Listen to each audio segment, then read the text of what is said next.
നമസ്കാരം. എല്ലാ മാന്യപ്രേക്ഷകർക്കും താരാപഥത്തിലേക്ക് സ്വാഗതം. മാഗ്നാവിഷൻ ടി വിയുടെ ഇന്നത്തെ താരാപഥത്തിൽ നമ്മൾ പരിചയപ്പെടാൻ പോകുന്നത് UK-യിലെ തന്നെ വളരെ പ്രശസ്തരാകാനായിട്ട് പോകുന്ന കുറച്ച് വ്യക്തിത്വങ്ങളെയാണ്. UK-യിൽ തന്നെ ഷൂട്ട് ചെയ്ത് ഉടൻ തന്നെ പ്രേക്ഷകരിലേക്ക് എത്തുന്ന കണ്ടൻ എന്ന സിനിമയുടെ അണിയറ പ്രവർത്തകരും അതിൽ അഭിനയിക്കുന്ന ആളുകളുമാണ് നമ്മുടെ മാഗ്നാവിഷൻ സ്റ്റുഡിയോ ഫ്ലോറിൽ ഇന്ന് എത്തിയിരിക്കുന്നത്. എല്ലാവർക്കും ഒറ്റ വാക്കിൽ സ്വാഗതം. എനിക്കൊന്ന് ആദ്യമേ തന്നെ ഒന്ന് പരിചയപ്പെട്ട് തുടങ്ങുന്നതായിരിക്കും നല്ലതെന്ന് തോന്നുന്നു, അല്ലേ? അപ്പോൾ നമുക്ക് ഓരോരുത്തരോട് ചോദിക്കാം അവർ എന്തൊക്കെയാണ്, ആരൊക്കെയാണ് എന്നുള്ളതിനെ കുറിച്ച് നമുക്ക് ഒന്ന് പരിചയപ്പെടാം. ഏറ്റവും അങ്ങേയറ്റത്ത് തന്നെ നമുക്ക് തുടങ്ങാം, അല്ലേ? യെസ്. എൻ്റെ പേര് സന്തോഷ്. ഈ പടത്തിലെ ക്യാരക്ടറിൻ്റെ പേര് അനൂപ് എന്നാണ്. വേറെ ക്യാരക്ടറിനെ കുറിച്ച് എന്തെങ്കിലും പറയുന്നുണ്ടോ? എന്താണ് ക്യാരക്ടറിനെ കുറിച്ച്? ആക്ച്വലി ഇതൊരു സസ്പെൻസ് ത്രില്ലർ ആയതുകൊണ്ട് തന്നെ അതുകൊണ്ട് സസ്പെൻസ് ആയിട്ട് വെക്കുകയാണ്. ഓക്കെ, കാരണം ക്യാരക്ടറിനെ കുറിച്ച് കൂടുതൽ പറഞ്ഞു കഴിഞ്ഞാൽ നമുക്ക് ആ സ്റ്റോറി ലൈനിലേക്ക് പോകും. അതുകൊണ്ട് നമ്മൾ ആ ഒരു സസ്പെൻസ് സ്റ്റോറി ലൈൻ പറയരുതെന്ന് പ്രത്യേകം സംവിധായകൻ പറഞ്ഞിട്ടുണ്ട്. ഓക്കെ, അപ്പൊ അതുകൊണ്ട് നമ്മൾ അത് സസ്പെൻസ് ആയിട്ട് തന്നെ വെച്ചിരിക്കുകയാണ്. ഓക്കെ, നമുക്ക് അതിലേക്ക് പേര് മാത്രം പറയാം, അനൂപ് എന്നാണ്. എന്നാ പിന്നെ നമുക്ക് അടുത്ത ആളെ പരിചയപ്പെടാം. എൻ്റെ പേര് ഗിരീഷ്. പടത്തിലെ ക്യാരക്ടറിന്റെ പേര് റോക്കി എന്നാണ്. അതുകൊണ്ടാണ് ഈ കൂളിംഗ് ഗ്ലാസ് ഒക്കെ വെച്ച് റോക്കി സ്റ്റൈലിൽ. ഇല്ല, പടത്തില് കൂളിംഗ് ഗ്ലാസ് ഒന്നും ഇല്ല. ഓക്കെ, ഇപ്പൊ ലൈറ്റിന്റെ പ്രശ്നം കൊണ്ട് വെച്ചാൽ ഇനി ലൈറ്റിനെ പറഞ്ഞാൽ മതി. ഓക്കെ, ക്യാരക്ടറിനെ കുറിച്ച് പറയുകയാണെങ്കിൽ കൂടുതലായിട്ടൊന്നും പറയാൻ പാടില്ലെന്നാണ് ജിബിൻ പറഞ്ഞിരിക്കുന്നത്. കൂടുതൽ പറയണ്ട, കുറച്ച് പറഞ്ഞാൽ മതി. എനിക്ക് തോന്നുന്നു എന്റെ പോർഷൻ വരുന്നത് സെക്കൻഡ് ഹാഫ് കഴിഞ്ഞിട്ട് ഉള്ള പോർഷൻസ് ആയിരിക്കും. പിന്നെ കൂടുതൽ ഔട്ട്ഡോർ ആയിരുന്നു എന്റെ ഷൂട്ട് വരുന്നത്. കുറെ നല്ല സ്ഥലങ്ങളൊക്കെ കാണാൻ പറ്റി, കുറെയൊക്കെ എൻജോയ് ചെയ്യാൻ പറ്റി. പിന്നെ എല്ലാരും കഷ്ടപ്പെട്ടു ഇതിനു വേണ്ടി. എല്ലാരും പല സ്ഥലങ്ങളിൽ നിന്ന് വന്നു, ഒരുമിച്ച് കോർഡിനേറ്റ് ചെയ്ത് എന്തായാലും ഒരു നല്ല പ്രൊഡക്റ്റ് ആയിട്ട് തന്നെ പുറത്തേക്ക് വരുന്നു എന്നാണ് എന്റെ പ്രതീക്ഷ. അങ്ങനെ തന്നെ വരുമെന്ന് തോന്നുന്നു. ഓക്കെ, നമുക്ക് കൂടുതൽ വിശേഷങ്ങളിലേക്ക് കിടക്കാം. അടുത്ത ആളെ നമുക്ക് ഈ കാലിട്ടിളക്കി സ്റ്റേജ് പൊളിക്കുവോ? നമസ്കാരം, എൻ്റെ പേര് ആഷ്ലി എന്നാണ്. ഞാൻ ഈ സിനിമയിൽ ചെറിയൊരു വേഷമാണ് ചെയ്യുന്നത്. എൻ്റെ ക്യാരക്ടറിൻ്റെ പേര് ഫിലിപ്പ് എന്നാണ്. ഒരു സൈക്കാട്രിസ്റ്റിൻ്റെ റോളാണ്. എനിക്ക് ഇവരൊക്കെ പറഞ്ഞ പോലെ അത്ര പറയാനുള്ള അധികാരവും ഓപ്പർച്യൂണിറ്റി ഉള്ളൂ. എന്താ പറയുക, UK-യിൽ കംപ്ലീറ്റ് ആയിട്ടും ചിത്രീകരിക്കുന്ന, UK-യിലുള്ളവർ തന്നെ അഭിനയിച്ച എല്ലാവരും പുതുമുഖങ്ങളായിട്ടുള്ളൊരു സിനിമയാണ് കണ്ടൻ. ബാക്കി വിശേഷങ്ങൾ നമുക്ക് വഴിയെ അറിയാം. ബാക്കിയൊക്കെ കണ്ടിട്ട് പറയാം. അല്ല, നമ്മളിപ്പോൾ നിങ്ങൾ ചോദ്യം ചോദിക്കുമല്ലോ, നിങ്ങൾ ചോദ്യം ചോദിക്കുമ്പോൾ നമുക്ക് എന്തെങ്കിലും പറയാൻ വേണ്ടേ? എല്ലാം കൂടി നമ്മളിരുന്ന് പറഞ്ഞാൽ ശരിയാവില്ലല്ലോ. നമുക്ക് അടുത്ത ആളോട് ചോദിക്കാം. ഇടയിൽ വന്ന ഒരു ഏക സ്ത്രീ ആയതുകൊണ്ട് വേറെ ആരും വേഷം കിട്ടി വന്നിട്ടില്ല.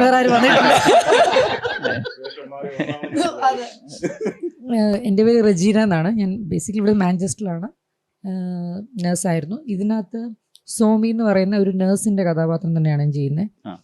ഇതിൽ അഭിനയിക്കേണ്ട ആവശ്യമില്ല. അഭിനയിക്കേണ്ട ആവശ്യകതയുണ്ട്. ഈ പറയുന്ന എല്ലാം ഈ ത്രില്ലർ ആയതുകൊണ്ട് ഇത് തന്നെ ഒരു നായകൻ നായിക പ്രാധാന്യമുള്ള എന്ന ഒരു ഇല്ല. അതുകൊണ്ട് തന്നെ ഞാനൊരു നായികയാണോ എന്ന് ചോദിച്ചാൽ അല്ല. ഇതിനകത്ത് 3 വേറെ ആക്ട്രസസ് ഉണ്ട്. അതിനകത്ത് ഒരാളെന്നേ ഉള്ളൂ ഞാൻ. പക്ഷെ ഒത്തിരി എൻജോയ് ചെയ്ത് ഞാൻ വർക്ക് ചെയ്യുന്നൊരു ഫിലിമാണ്. കാര്യം UK-യിൽ അത്രയും ഒരു പ്രാധാന്യമുള്ളൊരു കഥയും കൂടെയാണ്. ഒരു റോൾ ഓഫ് എ നേഴ്സ്, അല്ലെങ്കിൽ ഒരു suffering of A woman working in UK NHS system എന്ന് പറയുന്നത് പ്രാക്ടിക്കലി ഞാൻ അനുഭവിച്ചിട്ടുണ്ട്. അപ്പം അത് ഒത്തിരി എൻജോയ് ചെയ്യുന്നുണ്ട്. ഇച്ചിരി ഹാർഡ് വർക്ക് ആയിരുന്നു. പിന്നെ എല്ലാവരും ഒരു ടീം വർക്ക്, ഒത്തിരി എൻകറേജ്മെന്റ് നല്ലതായിട്ട് ചെയ്തു. നമസ്കാരം, എൻ്റെ പേര് അനന്തപത്മനാഭൻ. പേരൊക്കെ കേട്ടാ ഞെട്ടും. പിന്നെ ജട്ടന്റെ ആദി എന്നാണ് എല്ലാരും വിളിക്കല്. അപ്പം അങ്ങനെയാണ് ഒരു സ്ക്രീൻ നെയിം എന്ന് പറയാൻ വേണമെങ്കിൽ. ഞാൻ ലണ്ടനിലാണുള്ളത്. ഞാൻ ഒരു ആർക്കിടെക്റ്റ് ആണ്. അപ്പം സിനിമയോടുള്ള ഇഷ്ടമുണ്ട്, ആഗ്രഹമുണ്ട്. അങ്ങനെ കുറെ നാളായിട്ട് ബിഹൈൻഡ് ദ സ്ക്രീൻ, കൂടുതലും റൈറ്റിംഗിലേക്കൊക്കെ കോൺസെൻട്രേറ്റ് ചെയ്യുന്ന സമയത്താണ് ഇങ്ങനെ ഒരു ഓപ്പർച്യൂണിറ്റി വന്നത്. അപ്പം അത് വളരെ നല്ലൊരു ഓപ്പർച്യൂണിറ്റി ആണെന്ന് തോന്നിയത് കൊണ്ട് നമ്മളിപ്പം ട്രാവൽ ചെയ്താണെങ്കിലും ഒരുപാട് അവിടെ പോയി ഇതിനകത്തുള്ള ഒരു കൂട്ടായ്മ ഉണ്ടല്ലോ, അതിൻ്റെ ഒരു സ്ട്രെങ്ത് എന്ന് പറയുന്നത് കണ്ടപ്പോൾ തന്നെ നമുക്ക് തോന്നി ഓക്കെ ഇതിൻ്റെ ഒരു ഭാഗമായാൽ നമുക്ക് നന്നായിരിക്കും എന്ന് തോന്നിയ ഒരവസ്ഥയിലാണ് ഇതിനകത്ത് ചേരുന്നത്. ഇതിലൊരു ചെറിയ വേഷമുണ്ട്, ചെറിയൊരു വേഷം ചെയ്യുന്നുണ്ട് ഇതിനകത്ത്. എൻ്റെ ക്യാരക്ടറിൻ്റെ പേര് സൈമൺ എന്നാണ് ഇതിനകത്തുള്ളത്. അപ്പം അങ്ങനെ വഴിയെ ബാക്കി കാര്യങ്ങളൊക്കെ പറയാം. നമുക്ക് ഓരോരുത്തരോട് തീർച്ചയായും. ഇനി അടുത്ത ആളിലേക്ക് നമുക്ക് നമസ്കാരം. എൻ്റെ പേര് ബേസിൽ കുട്ടമ്പുഴ എന്നാണ്. നാട്ടിൽ കുട്ടമ്പുഴ. ഇവിടെ ലീഡ്സിനടുത്ത് ബ്രാഡ്ഫോർഡ് എന്നാണ്. സിനിമയുടെ അണിയറയിലാണ്, പ്രൊഡക്ഷൻ കൺട്രോളർ ആയിട്ടാണ് നിൽക്കുന്നത്. ഈ പറഞ്ഞ പോലെ പൂർണ്ണമായിട്ട് യു കെയിൽ ചിത്രീകരിച്ച കുറേ സിനിമകൾ യു കെ ബേസ്ഡ് ആയിട്ട് വന്നിട്ടുണ്ടെങ്കിൽ പോലും അവരെല്ലാം ഇപ്പൊ നാട്ടിൽ നിന്ന് സിനിമാ നടന്മാർ വരുന്നു, അഭിനയിക്കുന്നു, അവിടെ എല്ലാം ചെയ്യുന്നു. ഇത് തികച്ചും വ്യത്യസ്തമായിട്ട് യു കെയുടെ ശരിക്കും മലയാള സിനിമയുടെ ചരിത്രത്തിൽ ആദ്യമായിട്ട് യു കെയിൽ പൂർണ്ണമായിട്ട് ചിത്രീകരിക്കുന്ന അതിൻ്റെ അണിയറ പ്രവർത്തകരും ക്രൂവും എല്ലാം യു കെയിൽ തന്നെയുള്ള ഒരു സസ്പെൻസ് ക്രൈം ത്രില്ലർ ഇൻവെസ്റ്റിഗേഷൻ സിനിമയാണ്. അപ്പൊ ഇതിന്റെ ഭാഗമാവാൻ നമ്മൾ വിചാരിച്ചിട്ടില്ല. ഇതൊരു വീണ് കിട്ടിയ അവസരമാണ്, ഭാഗ്യമായിട്ട് കരുതുന്നു. Thank you. അടുത്തയാള്. എൻ്റെ ഒരു ഗോപകുമാർ എന്നാണ്. ഇവിടെ എല്ലാവരും ഗോപു എന്ന് വിളിക്കും. ഇവിടെ എല്ലാം ഇങ്ങനെ പിന്നെ അനന്തപത്മാവൻ ആദി. ഞാൻ എന്നെ തന്നെ വിളിക്കുന്ന പേരാണ് വിമൽ കുമാർ. അതെ.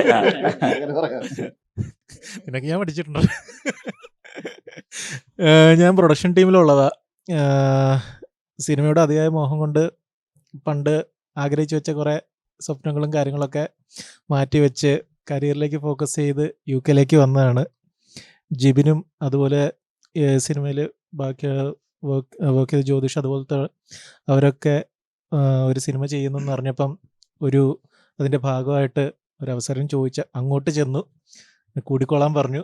അങ്ങനെ സിനിമയുടെ ആദ്യം തുടക്കം മുതൽ തന്നെ നമ്മൾ ഇതിനകത്ത് എല്ലാ ഇതിലും ഇങ്ങനെ സജീവമായിട്ടിരിക്കുന്നു.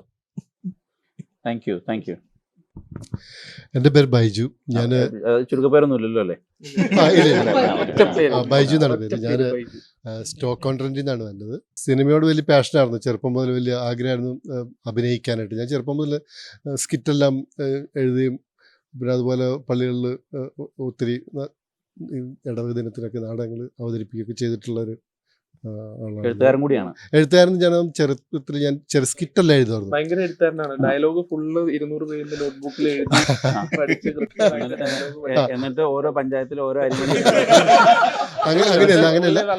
എനിക്ക് ദൃശ്യാവതരണം സ്കിറ്റുകളെല്ലാം ഞാൻ ചെയ്യാറുണ്ട്. അപ്പൊ അങ്ങനത്തെ ഒരു ഇഷ്ടമുള്ള ഒരാളായിരുന്നു. പിന്നെ നാടകങ്ങളെല്ലാം ചെറിയ നാടകങ്ങൾ കളിക്കാറുണ്ട്. പക്ഷെ ഇവിടെ വന്നു കഴിയുമ്പോൾ ഇങ്ങനെ ഒരു അവസരം കിട്ടി, ഒരു ഓഡിഷനൊരു ചാൻസ് കിട്ടി. ജിബിൻ ആൻ്റണി അതിൻ്റെ ഡയറക്ടർ, അദ്ദേഹം വിളിച്ച് ഒരു ഓഡിഷന് ചാൻസ് കിട്ടി.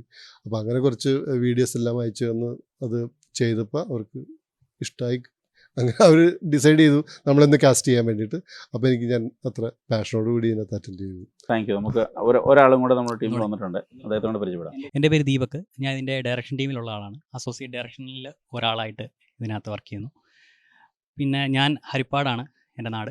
ഈ അസോസിയേറ്റ് ഡയറക്ടർക്കാണ് സത്യം പറഞ്ഞാൽ ഇന്ന് ഭാഗ്യം കിട്ടിയിരിക്കുന്നത്. കാരണം ഡയറക്ടർ വരാനിരുന്നിട്ട് ഡയറക്ടറിന് അസുഖമായി പനി പിടിച്ച് പ്രാർത്ഥിച്ചിട്ടല്ലോ. അത് ഞങ്ങൾക്ക് മനസ്സിലായി. ഇപ്പം ഇത്രയും നേരം ഞങ്ങൾക്ക് സംശയമൊന്നുമില്ല. രാത്രി വരെ വരുന്നില്ല എന്ന് പറഞ്ഞിരുന്നാണ്. 3 മുട്ടയാ. രാത്രി 10 മണിയായപ്പോ എനിക്ക് മെസ്സേജ് അയച്ചിരിക്കുന്നു, ചേട്ടാ ഞാൻ നാളെ ഉണ്ടെന്ന്. മുട്ട വേസ്റ്റ് ആയിട്ടില്ല. നന്നായി. തിരിച്ചു ചെല്ലുമ്പോൾ ആർക്കെങ്കിലും ഓംലേറ്റ് ആയിട്ട് അടിച്ചു ഞാൻ തന്നെ കഴിയും. കൊടുത്ത ശീലമില്ല. അപ്പൊ എന്തായാലും ജിബിൻ ആന്റണിക്ക് വരാനായിട്ട് സാധിക്കില്ല എന്ന് രാവിലെ അദ്ദേഹത്തിന് അസുഖമായതുകൊണ്ട് അത് ഒത്തിരി ആഗ്രഹിച്ചിരുന്ന ഒരു വേദിയായിരുന്നു. മാഗ്നാവിഷന്റെ ഫ്ലോറിൽ വരണം. അദ്ദേഹമാണ് കോർഡിനേറ്റ് ചെയ്തത്. വിളിച്ച് ആർമി എന്ന രീതിയിൽ കഥ, തിരക്കഥ, അതേപോലെ എഡിറ്റിംഗ്, മിക്സിംഗ് എല്ലാം ജിബിൻ തന്നെയാണ്, ക്യാമറ ഉൾപ്പെടെ. ഇത് ജിബിൻ ആന്റണിയുടെ ഒരു സ്വപ്നമാണ് ശരിക്കും ഈ സിനിമ സ്റ്റാർട്ട് ചെയ്യുന്നത്. അപ്പോൾ എഴുത്തിലൂടെ തുടങ്ങി ഒടുവിൽ ഡയറക്ഷനിലേക്ക് എത്തി. അവസാനം അതിൻ്റെ കൂടെ സപ്പോർട്ടായിട്ട് നിന്ന ജ്യോതിഷ് എന്ന് പറയുന്നൊരു വ്യക്തിയാണ്. ഇതിനകത്തൊരു ജോസഫ് എന്ന ക്യാരക്ടർ ചെയ്യുന്ന ആളാണ്. അപ്പം ആൾക്കും ഇവിടെ എത്താൻ പറ്റിയിട്ടില്ല. പിന്നെ നമ്മുടെ ക്രൂവിൽ വർക്ക് ചെയ്യുന്ന കുറേ പേര് നമുക്കിവിടെ മിസ്സായിട്ടുണ്ട് കാസ്റ്റിലും. അപ്പോൾ ക്രൂവിൽ എടുത്തു പറയേണ്ട പേരുകൾ, ഒന്ന് നിഷ ചേച്ചി, നിഷ നായർ, AD ആയിട്ട് വർക്ക് ചെയ്തതാണ്. പല സിനിമകളിലും മലയാളത്തിൽ വർക്ക് ചെയ്ത് ഓൾറെഡി എക്സ്പീരിയൻസ് ഉള്ള ആളാണ്. പിന്നെ സന്ദീപ് ഏട്ടൻ, ഇതിൻ്റെ പ്രൊഡക്ഷൻ കൺട്രോളർ എന്ന് തന്നെ പറയാം. കാരണം ഇതിനു വേണ്ടി എല്ലാ തരത്തിലും ഓടുന്ന ഒരു വ്യക്തിയാണ് സന്ദീപ് ഏട്ടൻ. പിന്നെ സാൻ ആൻ്റണി, അതും ഡയറക്ഷൻ ടീമിലുള്ളതാണ്. അനു അടൂർ എടുത്തു വരേണ്ട ഒരു പേരാണ്. പുള്ളിയും നമുക്കിവിടെ മിസ്സായിട്ടുണ്ട്. പിന്നെ അതിലുപരി നമ്മുടെ ഈ ഒരു സ്വപ്നം ജിബിൻ ഇങ്ങനെ ഒരു ഇതിനകത്തേക്ക് നമ്മൾ സിനിമ യാഥാർത്ഥ്യമാക്കണം എന്ന് എഴുതി വെച്ചിട്ട് കാര്യമില്ല. നമ്മൾ അതിനകത്തേക്ക് വന്നപ്പോൾ നമുക്കൊരു സപ്പോർട്ട് തന്ന ഒരാളാണ് ഫിലിപ്പ് സാറും ശരിക്കും സെന്റ് മേരീസ് അസോസിയേറ്റ്സ് എന്ന് പറഞ്ഞ് അദ്ദേഹത്തിന് ഒരു പ്രൊഡക്ഷൻ കമ്പനി ഉണ്ട്. പുള്ളി ഓൾറെഡി ഒരു സ്വപ്ന സുന്ദരി എന്നുള്ള ഒരു സിനിമ പുള്ളി ഡയറക്റ്റ് ചെയ്തിട്ടുണ്ട്. അപ്പൊ അദ്ദേഹം നമുക്കൊരു സപ്പോർട്ട് തന്നേ പിന്നെയാണ് നമുക്ക് ഇതൊരു ജീവൻ വെച്ചത്. ശരിക്കും നമ്മുടെ ഡിസ്ട്രിബ്യൂഷൻ സിനിമയുടെ ചെയ്യുന്നത് അദ്ദേഹമാണ്, ഫിലിപ്പ് കെ ജെ. അതുപോലെ തന്നെ നാട്ടില് നമ്മുടെ പോസ്റ്റ് പ്രൊഡക്ഷൻ കാര്യങ്ങളൊക്കെ കോർഡിനേറ്റ് ചെയ്യുന്നത് ബെന്നി ആശംസ എന്ന് പറഞ്ഞ സാറാണ്. സാറും ഒരു ഡയറക്ടറാണ്, ഫിഫ്കയുടെ മെമ്പറാണ്. ഈ താങ്കൾ സിനിമയിൽ അഭിനയിക്കുന്നില്ല? ആളെ കിട്ടാതെ വന്ന ചില സിറ്റുവേഷൻസ് അല്ല, ഒരു അത്യാവശ്യം ഗ്ലാമർ ഒക്കെ ഉണ്ടോ അല്ലേ? ആൾക്ക് ആള് നല്ല ഒരു അഭിനേതാവാണ്. മിക്കവാറും നായകനാക്കാത്തോണ്ട് ഗർവിച്ച് മാറി നിൽക്കുന്നതാണ്. ജീവിതത്തിൽ മാത്രം അഭിനയിക്കുന്നത്. എന്താ പറ്റിയെന്ന് ചോദിച്ചു കഴിഞ്ഞാൽ ഇതില് മൾട്ടിപ്പിൾ ഹീറോയിൻസ്, അതുകൊണ്ടാണ് പുള്ളി ആ ക്യാരക്ടർ ഒന്നും എടുക്കാൻ. നായക പ്രാതിനിധ്യം ഇല്ലാത്തതുകൊണ്ട് ഇത് പറ്റില്ല. പിന്നെ കുറെ എത്തിക്സ് ഉണ്ടെന്നൊക്കെയാണ് പറയുന്നത്. 3 നായികമാരൊന്നും പറ്റില്ല, ഒരാളെ പറ്റുള്ളൂ. എത്തിക്സ് ഇല്ലാത്തതുകൊണ്ടാണ് ആരാന്നുള്ളത്. ഓക്കെ. അപ്പോൾ ഈ സിനിമയിൽ ഇപ്പോൾ എല്ലാ സിനിമയ്ക്കും വേണ്ട ഒരു ഘടകമാണ് മ്യൂസിക്. ആരാണ് ഇതിന്റെ മ്യൂസിക് ചെയ്തിരിക്കുന്നത്? മ്യൂസിക്കിന്റെ രചന എല്ലാം ചെയ്തേക്കുന്നത് ജിബിൻ തന്നെയാണ്. ജിബിനാണ് എന്റെ അവസാനം ബാലേന്ദ്രമേനോനാവും ശരിക്കും. ജിബിന്റെ ഇപ്പൊ ദീപക് പറഞ്ഞാൽ ജിബിന്റെ ഒരു സ്വപ്നമാണ്. ജിബിൻ ബാലേന്ദ്രനാണോ? ആ ഒരു പാഷൻ, സിനിമയോടുള്ള ഒരു പാഷൻ ഉണ്ട്. അല്ലെങ്കിൽ കുറെ മ്യൂസിക് ആൽബം കാര്യങ്ങളൊക്കെ ചെയ്തതാണ്. അതിന്റെ പശ്ചാത്തലം എഴുതി ഇങ്ങനെ വന്നപ്പോ എല്ലാം കൂടെ അദ്ദേഹം ആയിപ്പോയി. എന്ത് ചെയ്യാൻ പറ്റും. അപ്പൊ മ്യൂസിക് ചെയ്തിരിക്കുന്നത് ജെയ്സൺ ജോൺ എന്ന് പറയുന്ന ആളാണ്. നാട്ടിലാണോ ഇവിടെയാണോ? നാട്ടിലാണ്. നമുക്ക് മൂന്ന് പാട്ടുണ്ട്. 3 പാട്ടില് ഒരു പാട്ട് ഇപ്പൊ നിലവിൽ റെക്കോർഡിങ് കഴിഞ്ഞു. നമ്മുടെ ആരാധികയൊക്കെ പാടി നല്ല ഫാൻ ബേസ് ഉള്ള സൂരജാണ് പിന്നെ ബാക്കിയുള്ള 2 പാട്ട് നമ്മള് കുറച്ചുകൂടെ ലീഡിങ് പ്ലേ ബാക്ക് സിംഗേഴ്സിനെയാണ് നോക്കുന്നത്. ഡേറ്റിന്റെ ഒരു അവൈലബിലിറ്റിക്ക് വേണ്ടി വെയിറ്റ് ചെയ്യുന്നു. സിതാര കൃഷ്ണകുമാറിന്റെ പേര് ഇങ്ങനെ ഡേറ്റ് അങ്ങനെ ആയിട്ടില്ല. അപ്പൊ അതുകൊണ്ട് ഒരു പ്രോഗ്രാം കഴിഞ്ഞപ്പോൾ നാട്ടിലെത്തി കാണുള്ളൂ. അതെ അതെ. ഓക്കെ. അപ്പം മ്യൂസിക്കിന്റെ കാര്യത്തിൽ തീരുമാനമായി. ഇനി ഡാൻസ് അങ്ങനെയുണ്ടോ? ചെറിയ ഡാൻസ് ഒക്കെ ഉണ്ട്. ഡാൻസ് എന്ന് പറയാൻ പറ്റത്തില്ല. ഈ പാട്ടിനോട് അനുബന്ധിച്ചുള്ള ഒരു സിറ്റുവേഷണൽ ഒരു ഇതേ ഉള്ളൂ. നമുക്ക് ഒരു പാർട്ടി സീൻ ഒക്കെ ഉണ്ട്. അതിനകത്ത് ഒരു ബിഗ് ക്യാൻവാസിലാണ് അത് ചെയ്യുന്നത്. അതൊരു നല്ലൊരു എന്താ പറയുന്ന ഒരു ഡാൻസ് സോങ് തന്നെയാണത്. അപ്പൊ അത് പ്ലാൻ ചെയ്തിട്ടുണ്ട്. അടിച്ചുപൊളിപ്പാട്ടാണോ? എല്ലാം കൂടെ മിക്സ് ആയിട്ടുള്ള ഒരു സസ്പെൻസിനോട് ആ ഒരു ബാക്ക്ഗ്രൗണ്ടിൽ വരുന്ന ഒരു സെറ്റപ്പാണ്. ഓക്കെ. ക്യാമറ ജിബിൻ തന്നെയാണ് ചെയ്തിരിക്കുന്നത്.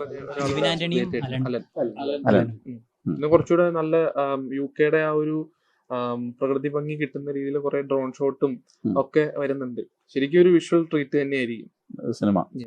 ഇതിന്റെ ഇപ്പം അതിന്റെ പോസ്റ്റ് പ്രൊഡക്ഷൻ നമ്മൾ സ്റ്റാർട്ട് ചെയ്തു. നമ്മൾ ശരിക്കും ജിബിന്റെ കുറെ നാളത്തെ അധ്വാനം ഇതിനകത്തുണ്ട്. അതിനുശേഷം നമ്മൾ സെപ്റ്റംബറിലാണ് നമ്മുടെ പൂജ ചെയ്തത്. അതിനുശേഷം നമ്മൾ ഒരു 6 മാസം കൊണ്ട് നമുക്കറിയാലോ യുകെയിലെ ഒരു സെറ്റപ്പ് എന്ന് പറഞ്ഞാൽ മൺഡേ ടു ഫ്രൈഡേ എല്ലാവരും തന്നെ ജോലിയിലാണ്. ഒരുമിച്ച് കിട്ടുക എന്നുള്ളതാണ് ഏറ്റവും പാട്.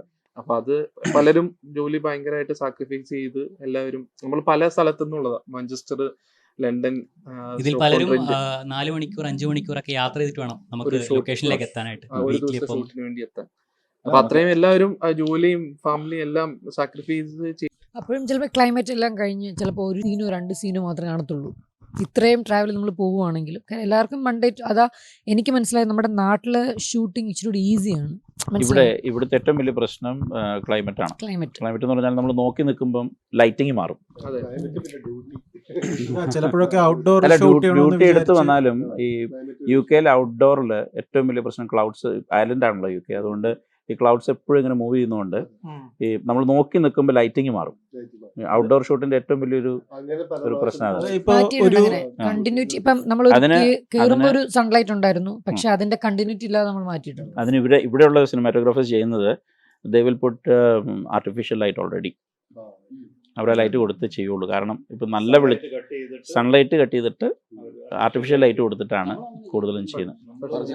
കാരണം ഇല്ലെങ്കിൽ എടുക്കുന്ന ഒരു സീനിനകത്ത് തന്നെ ഒരു 4, 5, 6 അല്ലെങ്കിൽ 10 ലൈറ്റിങ് വ്യത്യാസം വരും. അതൊരു പ്രശ്നം തന്നെയാണ്. അപ്പോൾ അത്ര ഇത്രയും സാക്രിഫൈസ് ഒക്കെ നടത്തിയിട്ടാണ് ഇപ്പോൾ. പക്ഷെ നമ്മുടെ ടീമിന്റെ ക്രൂവിന്റെയും ഫുൾ ഒരു ഭയങ്കര സപ്പോർട്ട് ഉണ്ടായിരുന്നു. അതുകൊണ്ട് തന്നെ നമുക്ക് 5-6 മാസം എടുത്തെങ്കിൽ പോലും നമുക്ക് ആ ഒരു കണ്ടിന്യൂറ്റി, അതായത് ഫേസ്, ഹെയർ എല്ലാം നമ്മൾ അതേപോലെ തന്നെ മെയിൻറ്റെയിൻ ചെയ്യണമല്ലോ. ഈ 6 മാസം എന്ന് പറയുന്നെങ്കിൽ തന്നെ ശനിയും ഞായറും ഒക്കെയാണ് കൂടുതലും ഷൂട്ട് നടന്നിട്ടില്ല. അപ്പൊ കൂടിപ്പോ ഒരു 15 ദിവസം അല്ലെങ്കിൽ 20 ദിവസത്തിൽ താഴെയുള്ള സമയമേ ഷൂട്ട് നടന്നിട്ടുള്ളൂ ബേസിക്കലി. പക്ഷെ എന്നാലും അത്രയും ഔട്ട്പുട്ട് കൊണ്ടുവരാൻ പറ്റി. കാരണം എന്ന് പറഞ്ഞാൽ നമ്മുടെ ആ ഒരു ചില വീക്കെൻഡ്സിലൊക്കെ നമ്മൾ ഇപ്പോൾ ഔട്ട്ഡോർ ഷൂട്ട് പ്ലാൻ ചെയ്ത് കഴിഞ്ഞ് കഴിഞ്ഞാൽ വെതർ നോക്കി കഴിയുമ്പം നല്ല ലൈറ്റുള്ള വെതറായിരിക്കും. പക്ഷെ അവിടെ ചെന്ന് കഴിയുമ്പോഴായിരിക്കും അവിടെ മഴ പെയ്യുന്നത്. പിന്നെ സ്പോട്ടിന് അവിടെ നിന്ന് തന്നെ എല്ലാം പാക്കപ്പ് ചെയ്ത് നേരെ അടുത്ത ലൊക്കേഷൻ തപ്പ, അല്ലെങ്കിൽ നേരെ ഇൻഡോറിലേക്ക് മാറ്റുക. UK 3 W വിശ്വസിക്കാനായിട്ട് പറ്റും.